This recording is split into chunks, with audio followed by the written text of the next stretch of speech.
வணக்கம் ரீதி. மதுரை பெரியார் பேருந்து அருகே உள்ள கற்றாப்பாளையம் தெருப்பகுதியில் தனியிருக்கும் தனியார் பெண்கள் விடுதியில் இந்த அதிகாலை ஏற்பட்ட தீ விபத்தில் 2 பேர் உயிரிழந்த நிலையில் 3 பேர் தற்போது தனியார் மருத்துவமனையில் சிகிச்சைக்கு அனுமதிக்கப்பட்டுள்ளது.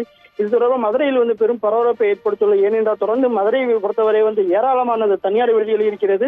தொடர்ந்து ஏதாவது சம்பவம் நடந்தால் மட்டுமே தனியார் விடுதிகள் ஆய்வு செய்யப்படுகின்றன. குறிப்பாக அந்த 2 வருடங்களுக்கு முன்பு ஒரு சம்பவம் நடந்த பின்புதான் தனியார் விடுதிகளை மாநகராட்சி சார்பாக ஆய்வு செய்யப்பட்டது. இப்போதைக்கு தற்போது இன்று காலை தீ விபத்து ஏற்பட்ட அந்த விடுதிக்கு ஏற்கனவே நாங்கள் கடந்த வருடமே நோட்டீஸ் வழங்கினோம் என்ற ஒரு சாக்கை மாநகராட்சி அதிகாரிகள் தெரிவிக்கின்றனர். ஏற்கனவே நாங்கள் காலி செய்ய சொல்லி நோட்டீஸ் வழங்கியிருக்கோம் என்ற ஒரு காரணத்தையும் மாநகராட்சி அலுவலர்கள் சொல்கிறார்கள். இந்த நிலையில் தற்போது பரபரப்பை ஏற்படுத்தியுள்ள இந்த சம்பவம் தற்போது இந்த பாதிக்கப்பட்ட மாணவி ஜனனி தற்போது நம்ம சத்தியம் டிவிக்கு பிரத்யேகமாக பேட்டி கொடுத்துள்ளார். நாங்கள் மூச்சு திணறல் காரணமாக தொடர்ந்து 20 பேர் தங்கக்கூடிய அந்த எந்த வசதியும் இல்லாத அந்த தனியார் விடுதியில் 40 பேர் நாங்கள் இருந்தும் எந்த வசதியும் இல்லை. திடீரென்று தீப்பற்றியவுடன் எங்களால் வெளியில் வர முடியவில்லை. மூச்சு திணறல் ஏற்பட்டு எங்களால் மூச்சு விட முடியவில்லை.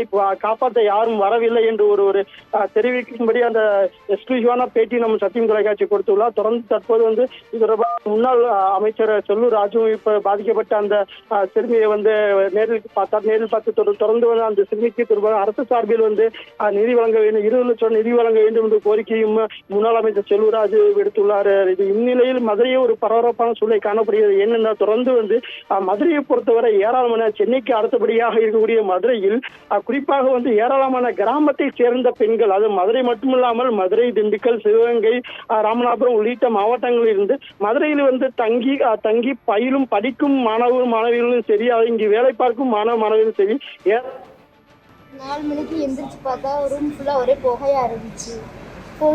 எல்லாரும் வெளியே போகலான்னு பார்த்தா முடியலை. ஹாஸ்டல் ஃபுல்லாக ஒரே புகை. எனக்கு மூக்கில் புகை ஏற வெட்டி நான் மயக்கம் போட்டு கீழே விழுந்துட்டேன். மேலே உள்ளவங்க மட்டும்தான் எனக்கு கீழே தூக்கிட்டு ஹாஸ்பிட்டல் அட்மிட் பண்ணேன். 4 மணிக்கு எந்திரிச்சு பார்த்தா ரூம் ஃபுல்லாக ஒரே புகையாக இருந்துச்சு. எல்லாரும் வெளியே போகலான்னு பார்த்தா முடியலை. ஹாஸ்டல் ஃபுல்லாக ஒரே புகை. எனக்கு மூக்கில் புகை ஏற வெட்டி நான் மயக்கம் போட்டு கீழே விழுந்துட்டேன். மேலே உள்ளவங்க மட்டும்தான்